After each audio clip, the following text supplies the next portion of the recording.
Hello everyone. তো দেখো, আমার দাদার বিয়ের পরের দিন আমরা সবাই মিলে চলে গেছিলাম গঙ্গা স্নানে। আর গঙ্গা স্নান করতে গিয়ে কিন্তু ভীষণ মজা করেছি, ভীষণ। তোমরা দেখতেই পাচ্ছ শালা আর জামাইবাবু বলে কী মজা করেছে, আমরা তো হেসেই যাচ্ছিলাম। আর গঙ্গার ঘাট, সেটা আবার নবদ্বীপ, আর তাও আবার গঙ্গার পাড়ের ওপার থেকে দেখা যাচ্ছে ইস্কন মন্দির। তোমাদের দেখাবো ইস্কন মন্দিরটা, যতদূর দেখা গেছে তোমরা দেখতে পাবে। তো দেখো, আমরা নবদ্বীপে গেলেই একদিন হলেও স্নান করতে যাব, যতই বিজি থাকি সবাই মিলে একটু যাব।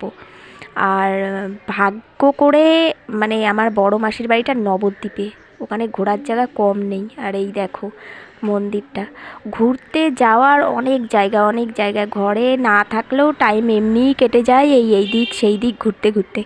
আর সব ভাই বোনেরা যেখানে এক জায়গায় হয় সেখানে তো বুঝতেই পারছো ভীষণ মজা, ভীষণ আনন্দ।